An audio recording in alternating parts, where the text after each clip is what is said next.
So they've announced this White House UFC fight. Can we expect to see you on the card? I can't promise anyone anything, but I have very strong feeling that I'll be on that card. It's going to be historic. But who would you take on? Who would be your dream opponent? I would want to take on whoever's holding the belt at the end of the year.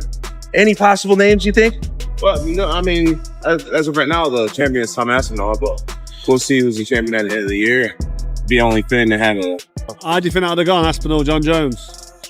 Prime versus Prime. Prime, I'll go John Jones. Really? Sure. Yeah, 100%. You won't even give Tom a go at the Prime? No. Like I said, I rate John Jones highly. I believe that he's the best to ever do it. And Tom is a, for now, he's the guy now, you know what I mean? But if they would have fought, then do you think that Tom had a strong chance because of the timing?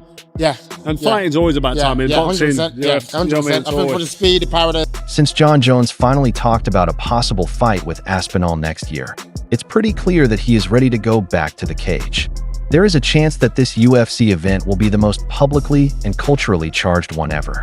After months of silence and an official retirement announcement, Jones has said that he wants to fight at the White House event on July 4th, 2026. The event is part of celebrations for America's 250th birthday and will take place on the White House grounds. Former U.S. President Donald Trump announced the plans earlier this month, and Dana White has officially backed them up 100%. She set the date and even hinted at the big names that will be performing. And John Jones is the name that starts it all. Kyle was asking him what would be his dream card. And he said, Jones versus Aspinall, Conor McGregor versus Michael Chandler. He thought that would be the perfect one. And the guy started talking about this, Kyle me. And Dana goes, the UFC landscape will have changed by then. We got a whole year. Hey, initially we thought this was just a thought. It's not a thought. It ain't a thought. When Dana starts saying stuff like definitive, like... At UFC Baku, Dana White said that Jones had told the company that he was retiring. After almost 600 days with the interim belt, he said it was official and that Tom Aspinall would be made the full, undisputed heavyweight king. There was a real change of guard at the UFC. It wouldn't last long, though, behind closed doors. Everything changed when Trump said that the UFC would be holding an event at the White House. 2 weeks after Dana White's declaration, Jones quietly re-entered the USADA testing pool after posting what appeared to be a final farewell to fans. That action, which is required for any boxer looking to return, instantly reignited all discussions about a possible battle with Aspinall. At this point, there is no denying that Jones is back, and he wants to fight for the heavyweight title on the biggest stage possible. His one-shot knockout power. I believe that would make Tom Aspinall hesitate a little bit. And look, Tom would be the favorite in that fight. But if you don't think Derek Lewis has a shot to shut Tom Aspinall's lights out and steal that belt, not only be the knockout king, but add undisputed heavyweight world champion to his list, there's nothing more he needs. That would be the absolute fight to make for Tom Aspinall while he waits for the UFC White House card and hopefully gets John Jones after that. Now, again, it's easier to talk about getting a fight with Derek Lewis than it is to actually win it. Jones spoke on TikTok about the joy of everything, emphasizing that, while nothing has been officially signed, the aim is serious. He mentioned that, while he cannot promise anything, he has a strong belief that he will be on that card. In true Jones style, he didn't just talk about returning for a normal fight. He compared the impending White House UFC event to Muhammad Ali's most famous fights, Thriller in Manila and Rumble in the Jungle. He predicted that the 2026 White House card would be more important globally than those great matches. Jones went on to say that the current winner is Tom Aspinall, and that if Aspinall still holds the belt at the end of the year, he wants to fight him. He also mentioned national symbolism, saying that having an American fight for a UFC title on the White House lawn on America's 250th birthday would be the pinnacle for him. He portrayed himself as ready to risk everything for the chance, framing the comeback as a civic mission rather than an athletic one. John Jones unretired. And John Jones is going to, just for that fight. He went back into the testing pool. Right. But Tyler and I debated because he hasn't fought in 4 freaking years. Yeah. I would still pick him over whoever they would charge. Been screwed. Right. Well, Aspinall's he's the champ now. Right. Yeah, he's the champ, but he hasn't been paid. No, but I would assume that if Aspinall is successful and wins once or twice going into 26, That would be the... It has already been announced that the UFC White House card will take place on July 4th, 2026. Both Trump and Dana White have stated that the event will be invitation only, with no public ticket sales. The White House South Lawn has never staged a show like this before. The company, as well as Jones himself, know the symbolism of a returning American UFC legend competing in the nation's capital on Independence Day. This is not just another return fight. It's a legacy-defining moment created just for Jon Jones. For years, he avoided meeting Tom Aspinall. Even when Aspinall rose through the ranks and finally won interim gold, Jones was hesitant. He frequently avoided questions about the British contender and even fled interviews when his name was mentioned. The hesitance looked to be avoidance, but the White House event swung the balance. It is no longer solely about the opponent. It's about the setting, the timing, and the chance to be at the center of a historical event. That, it appears, is what drew Jones back. And say, no, you're not going to take this. And do you know what Jon Jones did? You have it. I don't want to fight. You can have it. This is unbelievable. The greatest of all time. What a load of... I'm sorry. Never going to call that him the GOAT ever again. Because being the greatest of all time is not just about winning. And that's what Jon Jones doesn't understand. It's about how you conduct yourself throughout the whole of your career. Are you willing to fight the biggest challenges? Nonetheless, there are hurdles. First, Jones and Aspinall were in talks earlier this year about a fight that was close to being settled. Dana White has now disclosed that negotiations were once finalized, but Jones backed out at the last minute and chose to retire. That decision irritated the UFC and left Aspinall without a unification fight. When the White House card was announced, Jones revised his attitude and called UFC headquarters to show fresh interest. According to sources, that call sparked his return to the testing program. Dana White has now stated that the UFC is ready to do whatever Jones wants, and that the bout may be rescheduled at any time. We don't know if he was serious. Is he not retired anymore? Is he back? You jump back in the pool, so... How sick is that for you that now you kind of got this White House event for them, and it's like... I feel like this is what brings... No matter who popped up or who didn't or whatever, we would have put on an incredible card. What would be the dream main event? The dream main event right now would be Aspinall versus Jones. Is it possible that McGregor... Are there any extra complications due to financial constraints? Jon Jones is renowned for asking "foo" money for high-risk fights. His management allegedly requested $17 to $25 million for a fight with Aspinall. It's unknown how close the UFC came to achieving those goals earlier this year, but the White House card may provide them the cause to go higher. A fight on this scale, with foreign media interest and political relevance, might generate cash. Unlike any previous UFC event, that alone increases the chance that the organization will try to make the fight happen, regardless of the cost. I'm as big a Jon Jones fan as anybody, and I've always defended he's not afraid of Tom. He's willing to fight anybody. It's hard to not fall into that narrative here, though. You know, like, to me, like, fighting in the White House, like, that doesn't do it.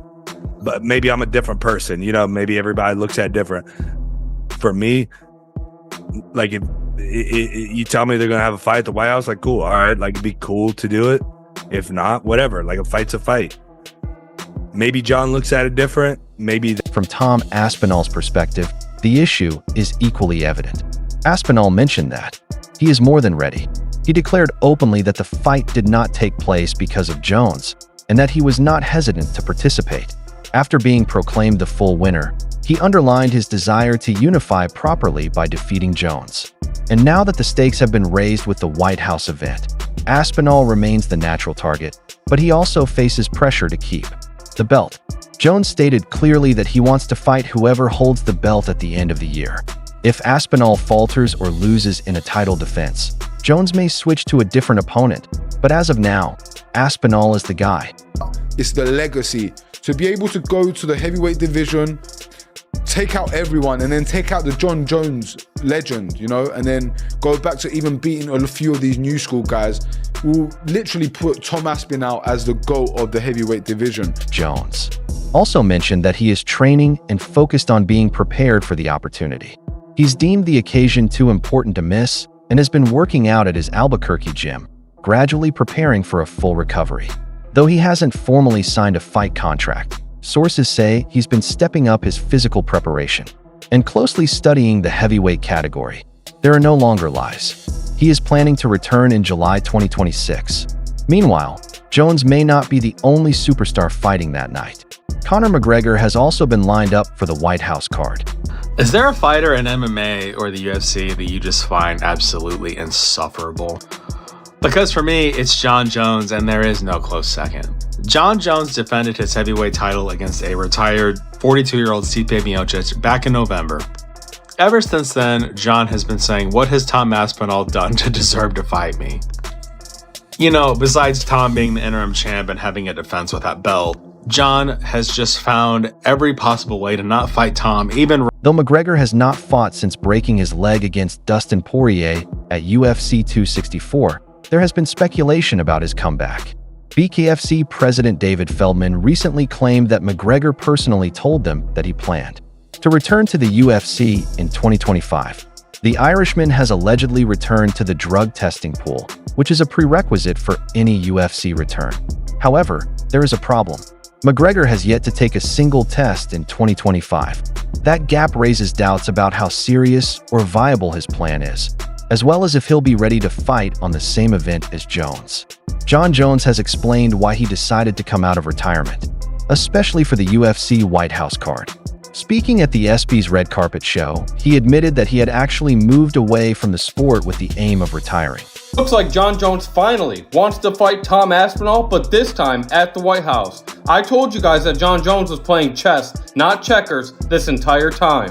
Someone just tweeted this at Jon Jones saying, ducking Tom Aspinall, ? Best decision you ever made, ?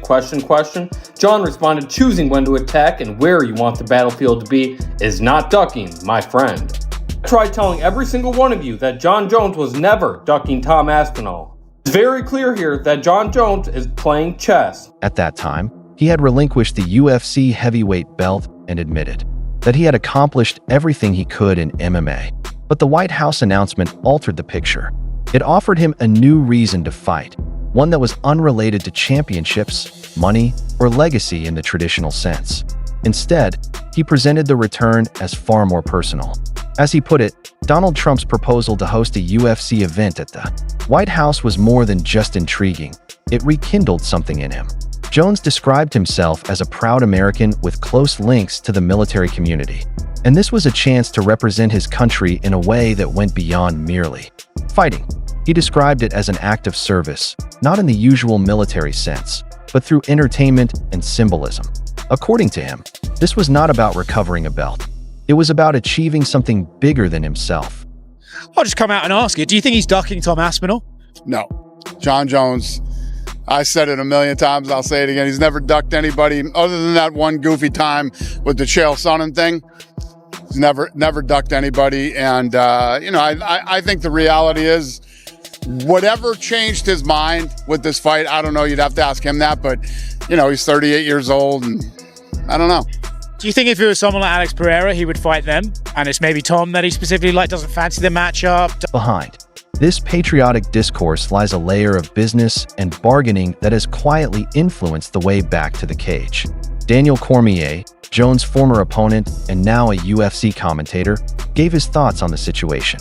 Cormier believed that the UFC's decision to let Jones face Stipe me rather than unify with interim champion Tom Aspinall was part of a bigger plan. He said it didn't make sense on paper. The interim champion should be next in line, and there is rarely a good cause to postpone the process. However, he claimed the UFC permitted Jones to accept the legacy battle against Miocic in exchange for a promise that Jones would finally unify the titles. Cormier claimed that Jones agreed to fight Miocic with the idea that he would return for Aspinall next. However, when the Aspinall opportunity arose, Jones requested an extravagant purse, reportedly in the $30 million level, possibly meaning to price himself out of the fight entirely. Cormier did not mince words, demanding that Jones take the fight. No excuses.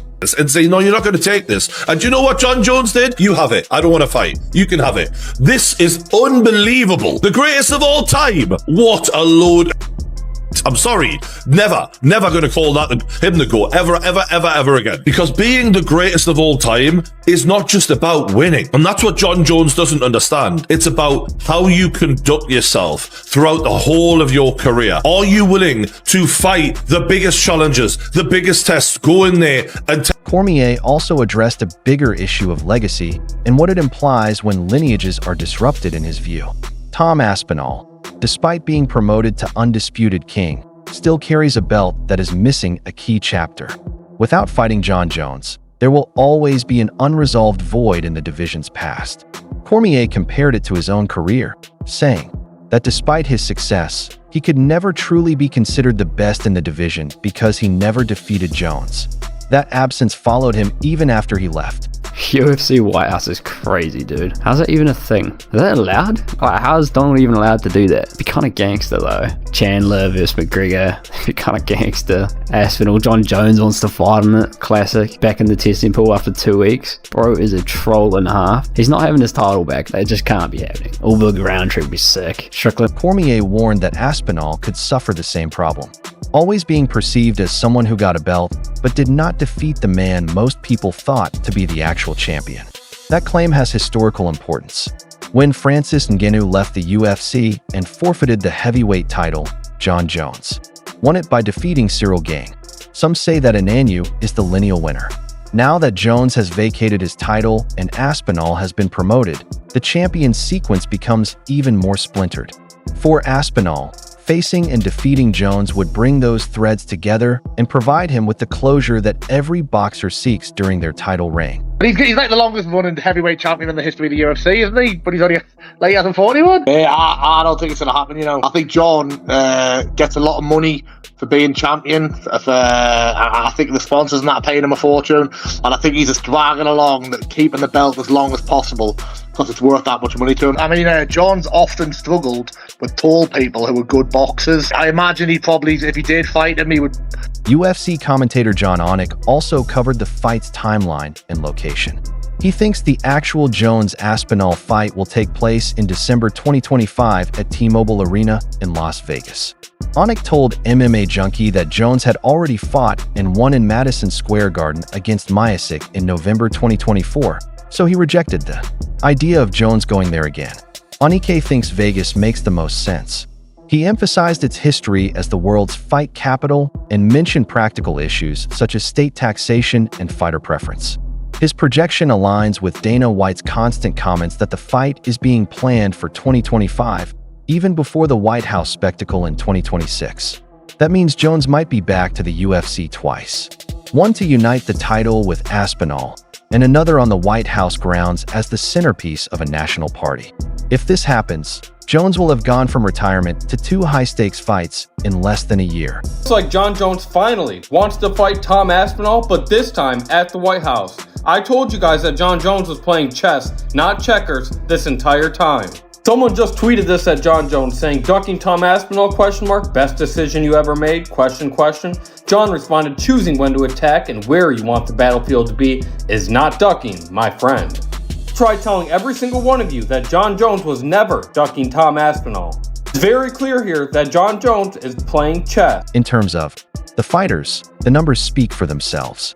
Jon Jones is a 2-division champion with a 28-1 record, his only loss being a DQ that many still question. He dominated the light heavyweight division for years, winning numerous titles, until moving up to heavyweight and claiming the championship by submitting Sergey Gane in 2023. His final fight was a 3rd-round knockout of Stipe Miocic at UFC 309 in November 2024. However, Jones' success has been turbulent. Legal difficulties, such as a hit-and-run in 2015, test violations in 2016 and 2017, and a 2024 incident with a drug testing agent, have caused criticism. He avoided suspension after finishing anger management lessons, but the events of his UFC career have always been unexpected. Each return feels like a closing episode. Nonetheless, the story keeps getting longer. Why is that fight not happening?